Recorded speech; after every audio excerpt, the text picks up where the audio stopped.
नीतीश को सीएम नहीं बनने देंगे पुराने साथी। नमस्कार, मैं राकेश कुमार। रातों रात में आपका बहुत बहुत स्वागत है और आप देख रहे हैं भारत लाइव। बिहार विधानसभा चुनाव को लेकर सभी पार्टियों की तैयारियों का जो सिलसिला है जारी हो गया है। लगातार अब रैलियां भी हो रही है, सभी पार्टियां जो है रैलियां कर रही है। इसका आगाज जो है बीजेपी से जेपी नड्डा के द्वारा किया गया था, उसके बाद सभी पार्टियां लगभग रैलियां कर रही है। लेकिन अब इस विधानसभा चुनाव में काफ़ी कुछ ऐसी घटनाएं हो रही है जिसको देखने के बाद जो है बिहार की राजनीति में गर्मा गर्मी शुरू हो गई है। हम इन्हीं सब मुद्दों पे आज बात करने वाले हैं। इस बीच जो है अभी फिलहाल के वर्तमान मुखिया बिहार के नीतीश कुमार का एक बार फिर से सीएम बनने पर जो है संशय लग गया है। संशय क्यों लगा है हम आपको बताने वाले हैं, क्योंकि कहीं ना कहीं नीतीश कुमार से जो नीतीश कुमार की कार्यशैली रही पिछले 15 सालों में, पिछले जो कार्यकाल है उनमें जो काम किए वो जनता उससे नाखुश है। और कहीं ना कहीं इन सब के बीच जो नीतीश कुमार के सीएम बनने पर जो संशय लगा हुआ है उसका एक कारण यह भी है कि उन्हीं के पुराने साथी जो पिछले समय जो उनके साथ हुआ करते थे अब उनके खिलाफ हो गए हैं। तो कौन है वह साथी और क्या कुछ हो रहा है, क्यों हम ऐसा बोल रहे हैं, हम बाबा से जानेंगे। क्योंकि बाबा बिहार की राजनीति को अच्छे से परखते हैं और सही विश्लेषण आप तक पहुंचाते हैं, क्योंकि काफ़ी करीबी से देखते हैं बाबा बिहार की राजनीति को। बाबा, क्या कुछ हो रहा है जो ऐसा हमें लगा जब काफ़ी सारी कुछ देखने को मिला कि बिहार में जो भी कुछ हो रहा है, नीतीश कुमार से जो अभी वाद विवाद चल रहा था चिराग पासवान को लेकर, और भी बहुत सारी ऐसी चीज़ें हुई जिसके बाद हमने आपसे डिस्कस किया कि बाबा कहीं ना कहीं पेच फंस रहा है इनके पुराने साथियों से। तो क्या कुछ है राकेश? सबसे पहले तो ये बहुत बड़ी बात नहीं है कि आपके मित्र आपसे खफा हैं, नाराज हैं, आपके विरुद्ध चुनाव लड़ रहे हैं, ये बहुत बड़ी बात नहीं है। जी जी। लेकिन किन मुद्दों पे हैं ये सबसे बड़ी बात है। बिल्कुल। वो कहना क्या चाह रहे हैं, किस कारणों से वो आपसे अलग हैं, बिल्कुल, ये ज़्यादा महत्वपूर्ण है जी। इन सब का लब्बो-लुआब एक ही बात है कि सभी ने नीतीश कुमार को स्वमेव बताया है जी। बताया है कि आत्ममुक्त व्यक्ति हैं। और नीतीश कुमार को इस बात से मतलब नहीं है कि क्या हो रहा है जी, उनके साथ क्या हो रहा है, ये उनके लिए ज़्यादा मैटर करता है। और इस बात को सबसे ज़्यादा अगर मजबूती से कोई कह रहा है तो वो चिराग पासवान है। बिल्कुल। इससे इतर हम एक दूसरी बात कहने जा रहे हैं। जी। बहुत लंबे नाराजगी के बाद, उठा पटक के बाद एक बार फिर से 2015 में सत्ता के संघर्ष में, सत्ता की खोज में, सत्ता के टोह में दो बिछड़े हुए भाई एक साथ आए थे जी। लालू प्रसाद और नीतीश कुमार। बिल्कुल। दोनों को सत्ता का चाह था जी। 10 साल से उनके हाथ से भी सत्ता निकली हुई थी। बिल्कुल। और 10 साल से ये सत्ता पर थे तो इन्हें लग रहा था कि अभी और हमको सत्ता चाहिए। बिल्कुल बिल्कुल। और यहाँ आकर के दोनों एक जगह टकराए जी। उसका रिजल्ट भी, परिणाम भी अच्छा हुआ जी। लेकिन फिर दोनों अलग हो गए। किन कारणों से अलग हुए? कारण था कि तेजस्वी यादव पर भ्रष्टाचार के आरोप लगे हैं और वो जेल जा सकते हैं। मुद्दा यही था। बिल्कुल। इस मुद्दे पर उन पर चार्जशीट होना था और नीतीश कुमार ने सीधे तौर पे कहा कि आप या तो मंत्रिमंडल से अपने आप को अलग कर लीजिए, वरना हम आपसे अलग हो जाएंगे, क्योंकि आप जेल जाने वाले हैं जी। मेरी बदनामी होगी जी, और कहीं ना कहीं कुर्सी पर भी खतरा होगा। बिल्कुल जी। ठीक है, आपने अच्छा किया। लेकिन तेजस्वी यादव क्या जेल गए? नहीं गए। 2014 में भी यही बातें हुई थी केंद्र में जी।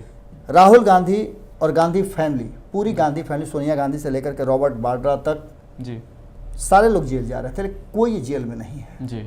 राजनीति में ये सब बातें होती हैं। लेकिन जो बातें आज हम कहने जा रहे हैं जी, कि निश्चित रूप से नीतीश कुमार को सीएम नहीं बनने देने के पीछे उनके पुराने साथी हैं जी। तो वो इसलिए नहीं है कि नीतीश कुमार सीएम बन जाएंगे तो मेरे लिए जगह नहीं बचेगा जी। वो बिहार को बचाने के लिए नीतीश कुमार को सीएम कुर्सी पर नहीं जाने देना चाहते हैं। और यही बात एक नहीं कई लोग कह रहे हैं। बिल्कुल।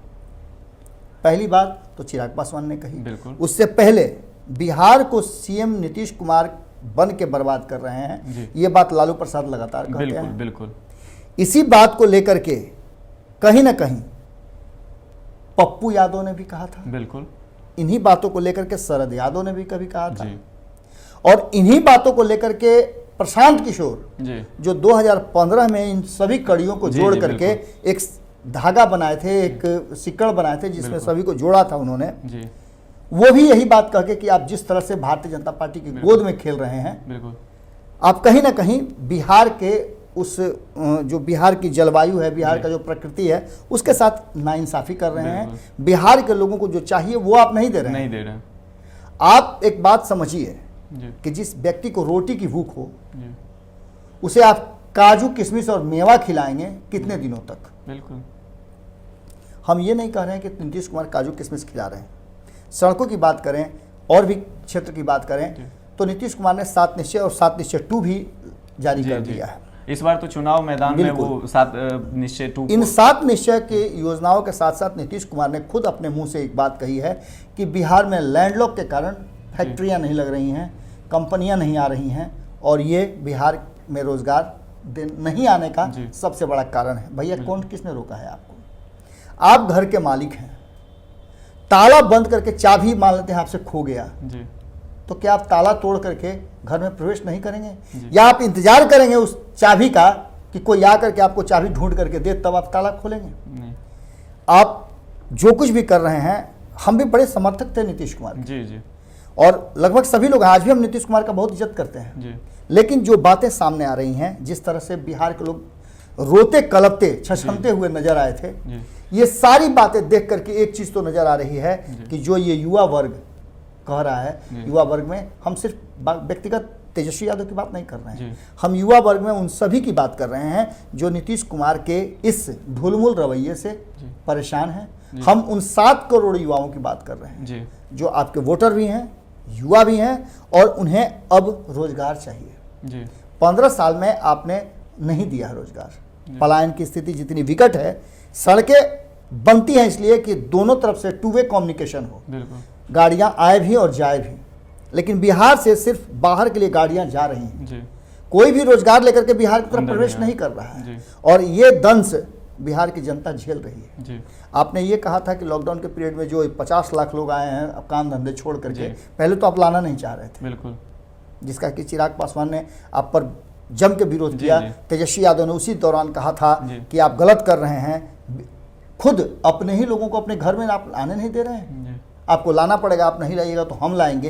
खैर थक हार करके लाना पड़ा। साथ में ये भी कहा गया था कि उन लोगों का स्किल मैपिंग किया जाएगा और सभी लोगों को रोजगार दिया जाएगा। नहीं दिया गया, लोग फिर से वापस जाने लगे। अभी भी 20 से 25 उससे ज़्यादा लोग होंगे, सरकारी आंकड़े भले ही कुछ कह रहे हों, लेकिन 25 से 30 लाख लोग अभी भी फंसे हुए हैं यहाँ, हैंड टू माउथ हैं। इसलिए डर से नहीं जा रहे हैं कि जाएंगे तो फिर क्या स्थिति होगी, क्या नहीं होगी। कोरोना अभी खत्म नहीं हुआ है, जो कोरोना पेंडेमिक था वो अपना मुंह ज्यों का त्यों फैलाए हुए है। फर्क सिर्फ इतना है कि हम कहीं ना कहीं उस कोरोना पेंडेमिक में अपने आप को संतुष्ट कर लिए हैं। हम बिहारी हैं और बिहार के लोगों में एक जिद बहुत ज़्यादा होता है, हिम्मती बहुत होते हैं। आप सड़कों पे देख लीजिए जिस तरह से कोरोना काल में लोग आ रहे हैं। खैर वो तो बातें अलग हैं, लेकिन जिस तरह से तेजस्वी यादव ने कहा है कि सिर्फ वादे किए उसे पूरा नहीं किया। तेजस्वी यादव ने कहा है इस चुनावी दरमियान कि सिर्फ वादे किए उसे पूरा नहीं किया। दूसरा उन्होंने कहा है कि जनादेश का हरण किया, आचरण नहीं किया। बिल्कुल, बिहार की जनता ने नीतीश कुमार पर भरोसा किया।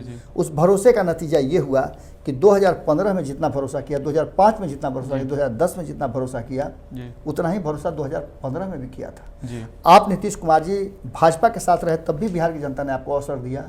आपने जब जीतन राम मांझी को मुख्यमंत्री बनाया तब भी बिहार की जनता आपके साथ थी। उनको हटाया बेइज्जत करके तब भी, फिर आप वापस गए तब भी आपको किसी ने कुछ नहीं कहा। आप करिए जो करना है, लेकिन बिहार को आगे बढ़ना चाहिए, लेकिन आपने वो नहीं किया। आपका आचरण था कि वोट तो ले लिए लेकिन उसका सम्मान नहीं रखे और आपने उस जनादेश का अपहरण कर लिया। उसके बाद लोगों का कहना है कि चेहरा ऐसा जो विधानसभा चुनाव नहीं लड़ता। तेजस्वी यादव ने चैलेंज किया था कि यदि आप में हिम्मत है, मादा है, अगर बिहार के वास्तव में आप बिहार के में आपकी आपका जनाधार है तो जहां से चाहिए वहां से चुनाव लड़ लीजिए, मैं आपके सामने लड़ूंगा चुनाव। बिल्कुल, एक आप ही के शिष्य ने आपके सामने ताल ठोका है। ये तो बातें हैं, मौका परस्त, सीधे कहा गया है कि मौका परस्त हैं नीतीश कुमार। अपने कुर्सी के लिए वो मौका परस्ती करते हैं और दूसरी तरफ जनता जो है त्रस्त है, जिससे उनका कोई लेना देना नहीं है। विकास के नाम पर विनाश काल चल रहा है और ये तेजस्वी यादव ने कहा है। उसके बाद कहा है कि आशीर्वाद के अधीन जिस तरह से उन्होंने बिहार की जनता को ठगा है, बिहार की जनता आपको सबक जरूर सिखाएगी। क्या होगा ये तो चुनाव बाद पता चलेगा राकेश। लेकिन इसके साथ साथ चिराग पासवान ने भी बहुत सारी बातें कही। सुबह भी हमने इसकी चर्चा की, पिछले 2-3 दिनों से हम चर्चा कर रहे हैं। चिराग पासवान ने साफ तौर पे कहा है कि वो किसी भी हाल में, किसी भी परिस्थिति में, चाहे बिहार में सरकार बने या न बने, उन्होंने हवाला भी दिया था कि मेरे पिताजी ने नीतीश कुमार को कभी नहीं चाहा कि वो बिहार के मुख्यमंत्री बने, क्योंकि वो जानते थे, नीतीश कुमार के नस नस से वाकिफ थे। उन्हें अगर कहा जाता है कि वो मौसम वैज्ञानिक थे तो इसमें हमको कोई गुरेज नहीं है, बिल्कुल वो मौसम वैज्ञानिक थे। मैं उनका बेटा हूं। उन्होंने मुझसे कहा था और कई लोगों के सामने कहा था, ये मैं दोबारा दोहरा रहा हूं, कई लोगों के सामने कहा था कि नीतीश कुमार के साथ जीवन में कभी मत जाना, बिहार के मुख्यमंत्री जब भी बनना हो तो तुम सपोर्ट में खड़ा मत होना। बिल्कुल, क्योंकि नीतीश कुमार और अगर 5 साल रह जाते हैं तो बिहार को उठने की स्थिति भी नहीं रहेगी और उस स्थिति में लाके खड़ा कर देंगे कि अपने तो जाएंगे ही, बिहार को बर्बाद करके जाएंगे। इतना ही नहीं, एक बात और उन्होंने कही है कि अगर कोई स्थिति ऐसी बनती है कि नीतीश कुमार को मुख्यमंत्री बनाने का ही रास्ता बचता हो तो वैसी स्थिति में वो चाहेंगे कि बिहार में फिर से चुनाव हो जाए। बिल्कुल, यानी कि आप समझ लीजिए कि किसी भी हालत में नहीं चाहते हैं लोग कि नीतीश कुमार सीएम बने। और ये उनके पुराने साथी हैं, चाहे चिराग पासवान की बात कर लें, चाहे शरद यादव की बात कर लें, चाहे प्रशांत किशोर की बात कर लें, चाहे उपेंद्र कुशवाहा की बात कर लें, कन्हैया तक। बिल्कुल, ये इसलिए इस बात के लिए तैयार हैं कि वो नीतीश कुमार के बदले तेजस्वी यादव को मुख्यमंत्री बनाने के लिए पूरी जोर शोर से लगे हुए, उनकी पार्टी लगी हुई है। और वहीं शरद यादव भी, जो आपके पुराने साथी थे, कभी आपके मुख्यमंत्री बनने में उनकी बड़ी योग्यता, बड़ी भूमिका थी, उन्होंने भी आपसे किनारा कर लिया, अपनी बेटी तक को कांग्रेस से चुनाव लड़वा रहे हैं। इसका मतलब है कि नीतीश कुमार जी के लिए समय सचेत होने का आ गया है और बिहार में आने वाला चुनाव बहुत कुछ लेकर के आएगा। रातों रात में हमने जो विश्लेषण किया, आपको कैसा लगा जरूर बताइएगा, क्योंकि परिवर्तन की बात लगातार हो रही है। परिवर्तन आप करेंगे कि नहीं करेंगे ये तो वक्त बताएगा, 10 तारीख को जब गिनती होगी मतों की तब पता चलेगा। लेकिन आपने अपना जवाब दे दिया है और ये बहुत बड़े फौज में युवा जो नीतीश कुमार के विरोध में खड़े हैं, इसमें भाजपा भी खड़ी है, प्रत्यक्ष न हो अप्रत्यक्ष से जरूर खड़ी है। भाजपा का एक बड़ा हिस्सा जो है नीतीश कुमार के विरोध में खड़ा है, इससे आप इनकार नहीं कर सकते हैं। और चुनाव परिणाम जो भी आएंगे वो देख करके आपको अंदाजा भी हो जाएगा। जी हाँ, तो एक बड़ी खबर, जैसे हमने एक अंदरूनी खाने से जो है डिटेल्स के साथ जो आपके साथ लाया, जिस तरीके से अभी जो बिहार की राजनीति का हाव भाव जो बदलते दिख रहा है, उसमें साफ पता चल रहा है कि नीतीश कुमार की जो है मुश्किलें बढ़ती जा रही है। उनके सीएम पद को लेकर जो कुर्सी का जो है, उनका कुर्सी जो है खतरे में दिख रहा है। क्यों दिख रहा है? बाबा ने आपको बताया कि उन्हीं के पुराने साथी जितने भी हैं, उनके कार्यशैलियों से, उनके कार्यों से कहीं ना कहीं खफा है, क्योंकि उनके जो कार्यशैली है उसमें कहीं ना कहीं बिहार जो है अंधकार की ओर जाता दिख रहा है। सभी चाहते हैं इस बार बदलाव हो, और बदलाव चाहे कोई भी हो पर नीतीश कुमार से हटके हो। तो फिलहाल के लिए इतना ही। अन्य खबरों के लिए लगातार देखते रहें भारत लाइव। नमस्कार। बढ़ाएं अपना कदम सक्सेस की ओर शिखर करियर इंस्टीट्यूट के साथ। शिखर करियर इंस्टीट्यूट पूर्वी भारत में एकमात्र कोचिंग संस्थान जो एक्सक्लूसिवली है मेडिकल एंट्रेंस एग्जाम के लिए।